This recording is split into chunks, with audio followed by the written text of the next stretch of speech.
Welcome to the buy list. This is episode 48. This is not financial advice. This is cardboard.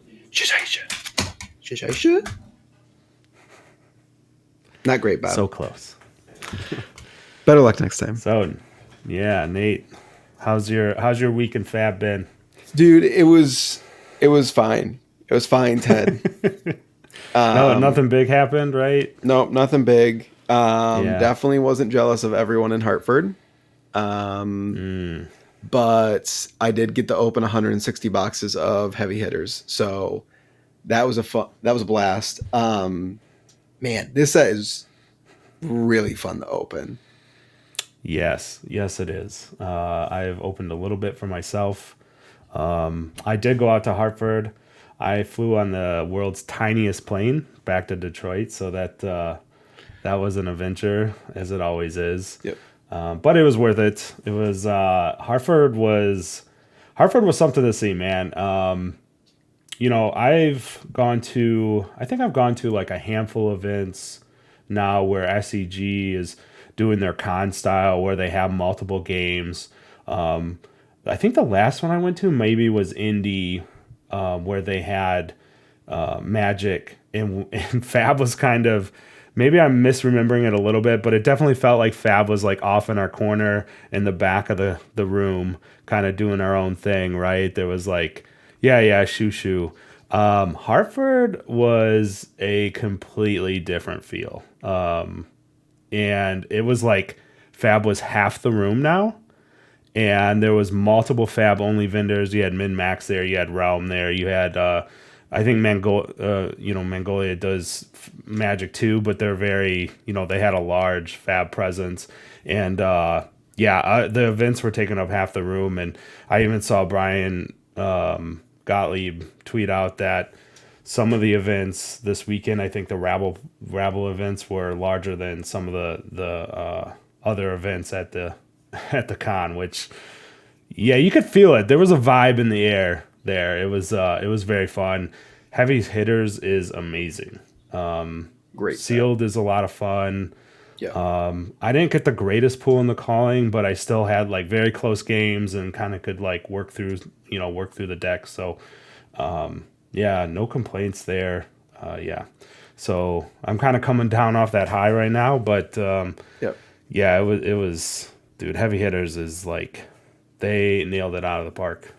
Slaps. I think Indy, maybe it was the first Indy calling, but the last Indy calling was last year was actually, we were close to about half the room there. Cause that was like, I asked, cause I thought Hartford was like a very large calling compared to what we've had recently, but Indy last year was over 500, I believe, is what, Michael Fung. I feel so dumb. I've been calling him Fang for like 2 years. But it's Michael Fung. So I don't know what we can't be Fung gang. It can't be the gang anymore. Yeah, the gang doesn't roll as well when it's Fung, but we still roll with Michael. Yeah, I was listening to the stream as well, and I was like, he's told me that before. I'm like, it doesn't rhyme with gang anymore. So I'm like, we gotta talk to. I was like, we didn't talk about it, but I was like, I gotta talk to Nate about that. We probably should fix that. Yeah, we'll figure out. We'll figure out something because Michael is very near and dear to both of our hearts. He's a grade A human, amazing player, and I bet every caster watching Hartford was like, please never get washed up, Michael. Please never get washed up, Michael. Because he will come and take your job. Because that man, he's amazing in the booth. He's amazing when he plays. Luckily for them, playing is a lot more profitable than casting, I'm sure. So I think he will continue playing. Yeah, on that note, I did get to watch a little bit of the stream waiting for that world's tiniest plane. And Brody was going through a draft that Tarek Patel did. Yeah. Holy smokes, dude. That was like, I don't know how Brody got out that much knowledge. It was like literally the Matrix, like, this is how you draft. Like, listen to me closely. Like, obviously you can't get good just listening to Brody break it down once, but it was like, wow, there's so much info here. Very awesome stream. Props to Savage Feats, killing it as always. Yeah, always killing it. I love those two guys. Sam did a great job too. Oh yeah, of course. Yep, Sam was great. They did a phenomenal job, and I think calling Hartford is just like that one like notch up in like terms of like coverage and what Flesh and Blood can look like at the highest level. And like the subtle little like Marvel heroes on stream was just Mm-hmm. chef's kiss. It's Yeah, chef's. I don't know whose idea that was. We're gonna give Ethan the credit there, but yeah. it was beautiful. It really made it feel special, and which is great because Heavy Hitter is an absolute banger. And we're gonna dive into just kind of like what we're seeing right now in the market, which is just it is all over the place. Yeah, it was madness this weekend, man. It was madness at Hartford. Yeah, I think it was Saturday afternoon is when I was told. I didn't have time to go and check, every booth, but just walking around, I know for sure there wasn't just cases laying around. There wasn't like there wasn't boxes were not on sale at Hartford, man. It was like I think it got thin real like early into the afternoon on Saturday actually, which is awesome, right? I saw, people just cracking boxes by themselves, like, after the I've opened 2 cases myself. Awesome opening experience, which I am sure you can attest to. And, as we jump into the, what happened on TCG Player as these events were going down, it just makes the opening experience even that much better, right? Hitting that Blade Fury is like very exciting. yep, yeah. It's this very much like Dusk Till Dawn. I loved opening Dusk Till Dawn. Same. I want to open more heavy hitters. I opened 160 boxes and I'm like, give me more. I need more. And like, Yeah. I did not feel that way after Bright Lights. No. The box opening experience was different. And I didn't feel that way after Outsiders either. I really enjoyed opening Outsiders, but I think the chase was too chasey in Outsiders. Yeah. But like this set, it feels very obtainable. It does, but it feels special at the same time. It's that perfect, like 1 in 2 cases, as it turns out, I think is like, it's that sweet spot of like, you're not going to see it all the time. But when you do, you see that little Marvel peeking out from behind that little token spot. Oh yeah. And It's so it's good. just chef's kiss, chef's kiss. And I posted this on Twitter, but I think the bobble is critical to the box opening experience. You have to have some level of depression to feel pure joy.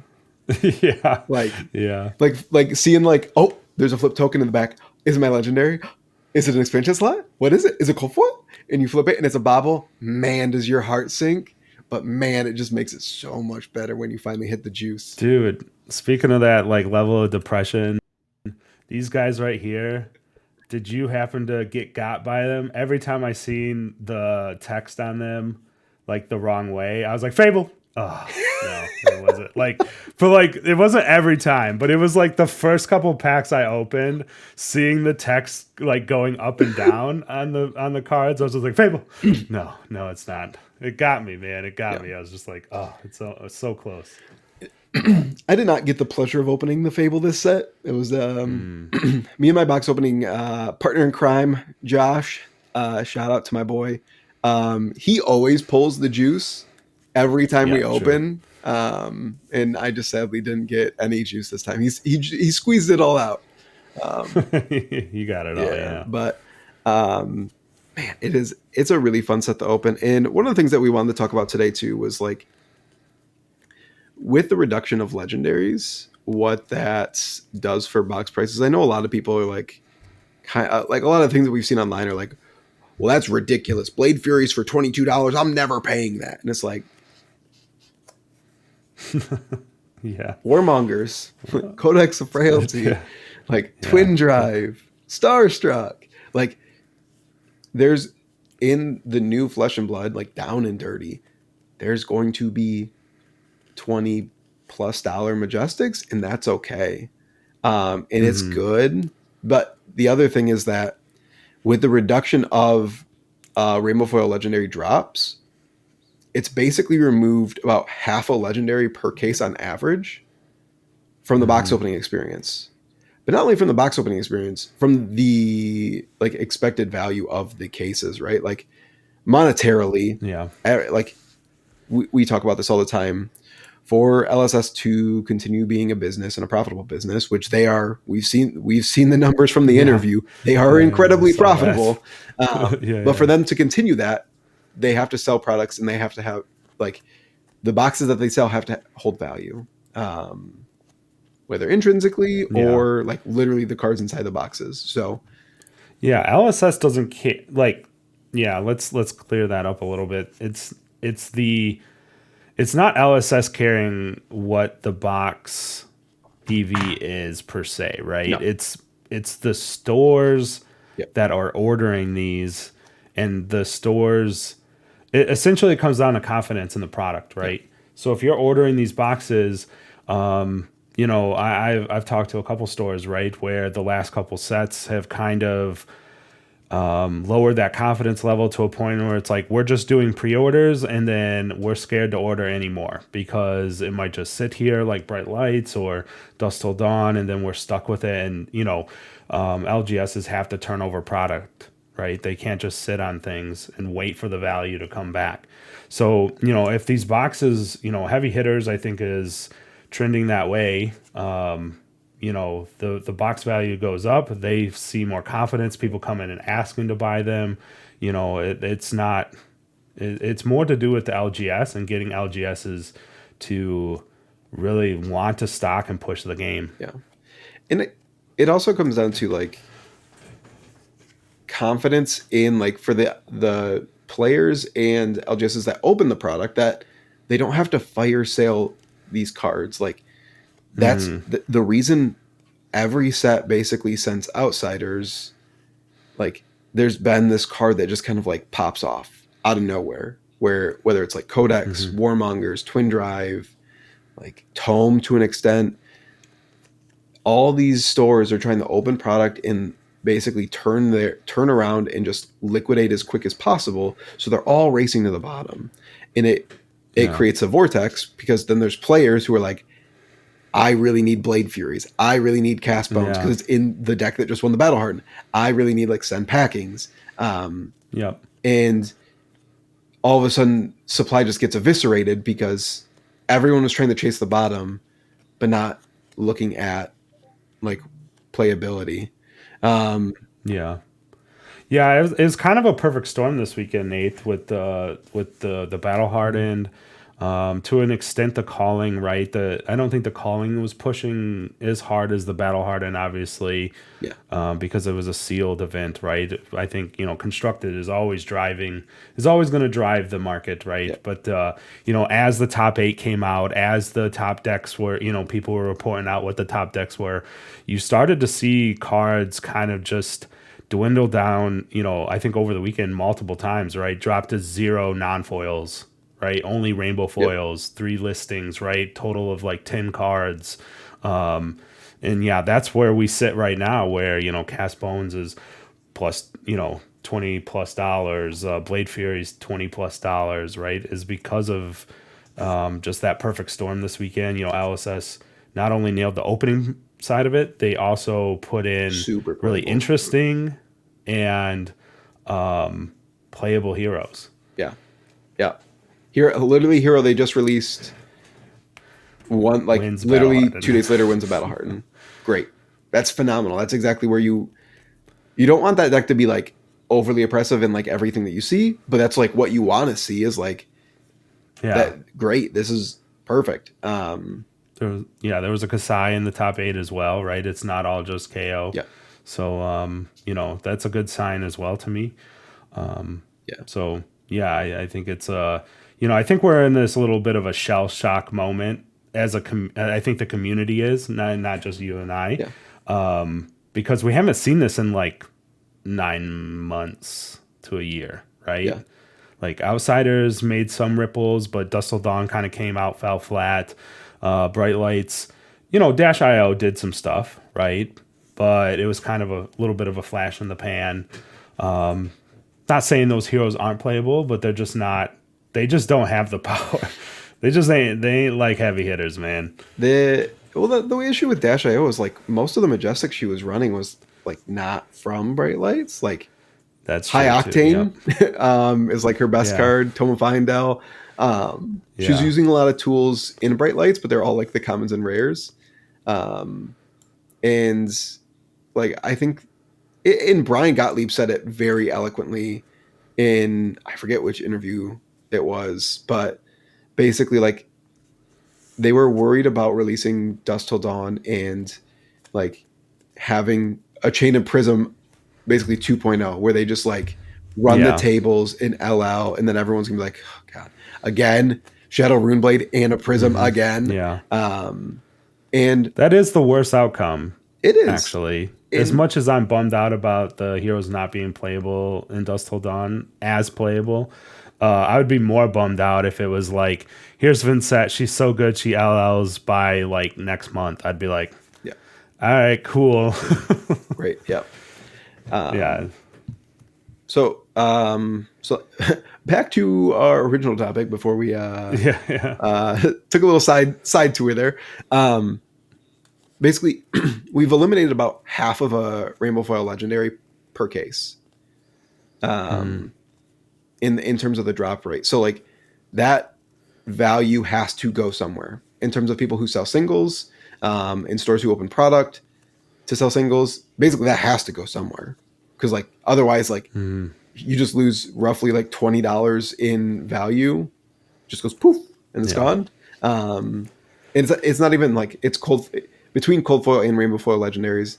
Heavy hitters about 1.3 legendaries per case, where the Hmm. last two sets have been about 1.8 to 1.9.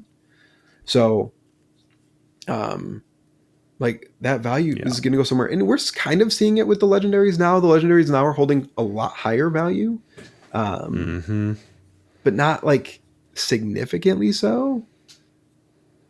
Yeah, I think a good example would be, if you look at Aegis, right, the gold shield specialization for Victor. Yeah, It's generally, I think it's, who knows? Like, I think, as Victor gets developed, maybe that shield comes into play more. But I think right now, it's, at least from what I've been told, is it's not the de facto piece of equipment you want in that slot. So I think, before we went live, it's sitting around like $35 to $40. yeah, When in the past, with the old pull rates, a card like that where it's just like not viewed as playable, it's not the like number one best in slot. I mean, honestly, you could see that thing down at like $20, $15 already. You know what I mean? Like yeah, we've seen that before with some of these legendaries, even really playable ones too. So it's not like, we're not talking about Diadem or Redback no, Shroud, yeah, right? yeah. It's like, Like remember there was an episode we did, pat ourselves on the back here. I remember talking about adaptive plating at $20, Rainbow Foil, being like, guys, what's going on here? People kind of didn't understand the yeah, card as much. yep, That dropped down to $20. And like Shield's not even coming close to $20, right? Not saying that it won't ever get there, but like it's definitely holding a little bit more value. yeah. It's I mean, like you want to think of like Warband, a Bologna, like Iron Hmm. Song versus to a much lesser extent, but Yeah. like pretty playable cards, but a little bit class locked. Yeah. Yeah, I think like Apex, I think is still low, and like as we're recording this, like that.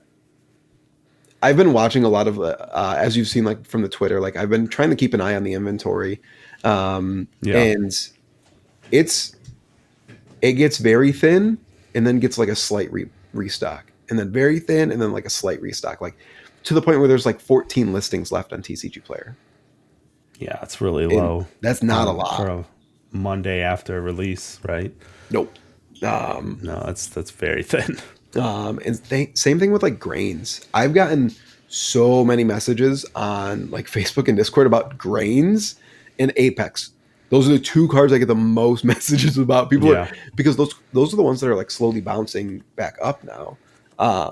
Yeah. And my hot take is like I don't think people understand the full power of Balance of Justice just yet. Yeah. And once they see how good that card is gonna kind of go the way of like Crown of Providence or not. Yes, Crown of Providence, because Yes. Yep. um, I remember on Uprising release. This was before we were doing box breaks. I opened, I think, like I opened 4 cases, and I think I got like 4 Crown of Providences out of my cases. It was Come nuts. on, dude. Really? Yeah, That's insane. it was just basically like mono Crown of Providence. That was basically all Oh I my opened. god. I opened like none Yeah. of the other legendaries, and I was like kind of annoyed. Um, but like I sold. I remember selling them for like 110, 120 for rainbow foils. But then everyone was like, "Oh wait!" Like it was like a competitive season came around, and everyone was like, "I need my Crown of Providence now." And Yeah. up to 200, cold foils were 300. It just went straight to the moon. Um, Balance and is gonna be balance is gonna be kind of like that, man. I think balance is going to be your 1A, 1B. It's gonna be Crown of Providence and balance. Especially, until they get rid of draw 2 cards, which I don't see Art of War and Blood Rush Bellows and et cetera, going anywhere. yep, yep. Um, it's really good. I've been testing a couple decks, and I know Mara is actually running Balance of Justice in her Dromai deck, um, because the biggest issue with like Dromai is brutes. Brutes are very like that is a very hard Yeah. matchup, and she like Balance of Justice really helps fix bad brute matchups and bad ninja matchups. And Hmm. like, let me think. Dromai's worst matchups. Yeah, I mean, exactly. so like having that card just as a 1 card, like I'm gonna give myself like 10% better, like a spread into this matchup. Great. I'll Yeah. spend 1 slot on that. And I think people are going to start to realize that because that like one of the decks I've been testing, it was like, man, I'm struggling in the brute, and I was like, I'm going to put in 2 hold the lines and a Balance of Justice, and I was like, this matchup's free. Your blood rushes suck. Yeah. Like, Yeah. nice. You drew Yeah. 2 cards. I'll draw 1. This sounds fair. Yeah, if you're a heavy block 3 deck, warrior, guardian, things like that, the helmet representing block 5 in the game is like insane. Yep. And then the block 3 comes on, like you said, their blood rush turn. You're like, I'm just gonna block out, take a couple points of damage, and then like, can you do it again? And Yep. so yeah, and so we're seeing balance at, I think, I didn't take a look at About it $80. like super soon, but it's like $80, right? And I could see that, as RTN season comes up. Like I said, I think there's going to be a lot of heroes wanting that helmet. I could see that bouncing a little bit, like you said. Yes, I agree. I think that like I think the legendaries still have room to run up a little bit. Like I Hmm. think of like Uprising as a set that the legendaries will mirror very closely. And then I Yeah, think like Outsiders is like a very good example kind of for like the Majestics because there's a lot of good playable Majestics in there. And I just think like I think Bright Lights kind of put a lot of stores in a bad spot where they felt like they had the dump product. And they like lost a yeah, little bit of confidence, but I'm really hoping that people like see like Heavy Hitters is a banger. yeah. Yeah, and we're in a mode right now, Nate, where I think I was just talking to my store today, and they have heavy hitters on back order. They commented that they don't know when they will be able to get more in. So we're kind of we're in the waves right now. We're between wave 1 and wave 2. Yep. So we'll see how that goes. But yeah, I mean, I just think we've been kind of beating this drum for a while. Make legendaries first of all playable, which I even think the gold shield is like, it's very niche, right? It's a Victor spec. It's very It's, good. only text. It's only text is, it is treated as gold. We'll see. As Victor gets refined, maybe that shield comes into play more. But like you mentioned, Spill and Balance of Justice, Bonebreaker, all these cards really good. Bonebreaker, represents 5 damage or 5 value again, right? Because you get the might Yeah. when you block with another card. Man, so yeah, very key pieces of armor, and we made it. Legendaries are great again. Legendaries are definitely great again. I expect us to see a little bit more move up there, and I think we're still seeing like a lot of these Majestics actually bounce off their lows and start to move back up. So like, it's I'm really excited to see the next couple weeks, and Yep. how this all shakes out, especially going into the RTN season. People are starting to release their deck techs. Like, dude, Fab is moving. I know, like Yeah. you've seen it on the back end, like with your store, but like I'm selling some like Mm-hmm. I know Ethan did his like Leviathan deck tech, and I sold out of my smashing performances almost immediately, and I had them priced Yeah. like I was like, what? I'm not like brutes in this set. Someone's gonna do a silly deck tech, and these cards are gonna jump $5, so I'm just gonna price them Yeah. up there on TCG Player. And Ethan does his deck tech, and look at that, they like snap sold. So Yeah. um, Yep. it's heavy hitters. I just love this set. Yeah. I'm pretty elated with this set, to be Yeah, honest. It's kind of exactly what LSS needed. It's like awesome to be a collector player of the game right now. yeah, The celebrational did like I think the celebrational probably did more than I even realized it was going to. I mean, that was a pretty big boon for just the game, and James White going and doing interviews, talking about Everfest Unlimited being destroyed. deleted. I Yeah, guess is a basically good word. yeeted. So I mean, just like I feel like collector sentiments up. But yeah, I think we're in for some fun times ahead. I think what I would suggest to the viewers is Nate has been manning the buy list Twitter, mostly solo at this point. I think I've dropped in for like a tweet or two, but keep an eye on there. Just Yeah, you've been dropping some info when you see it on TCG Player, right? And spicy kind of just like, nuts. hey, heads up. Yeah, So keep an eye out there, and then yeah, we'll see where this goes. Like I said, it's going to be fun. RTN season's right around the corner. Hero drops on Friday, wins a Battle Hardened on Sunday. yeah. 10 out of Hot take. 10, no notes. Hot take. We don't see a restock until March.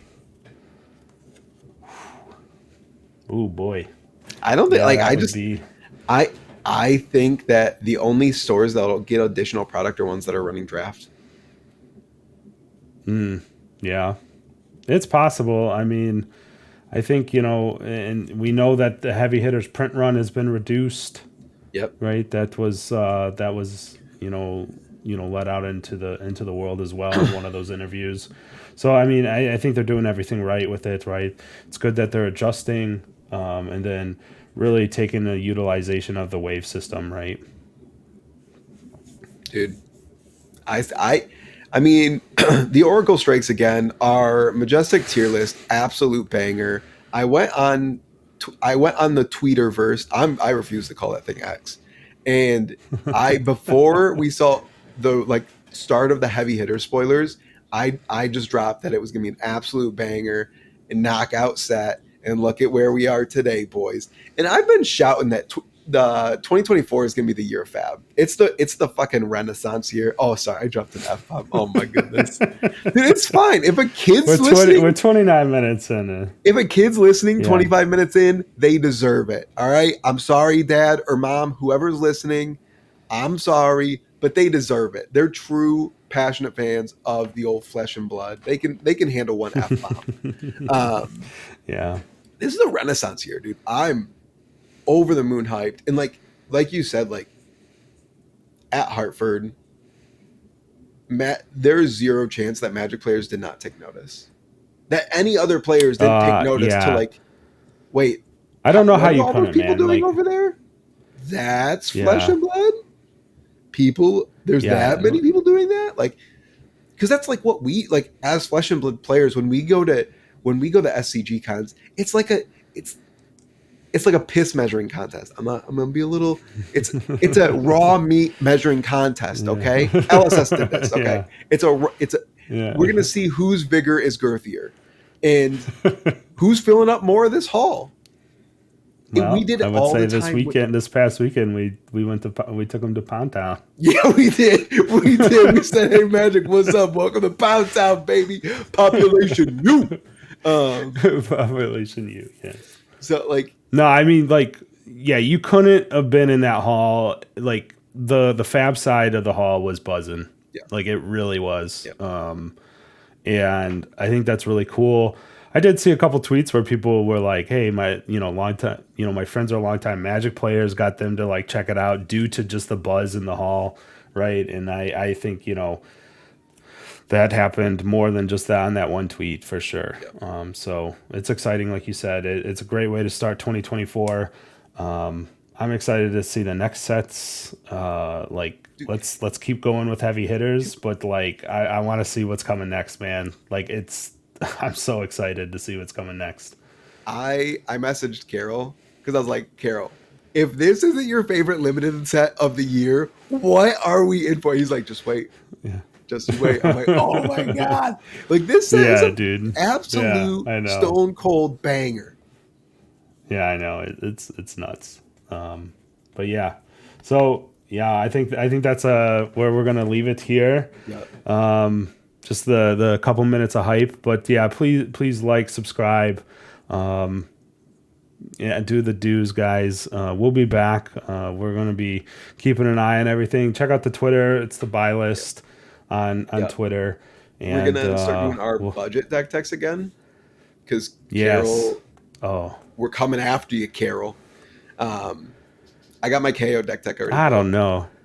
Nice.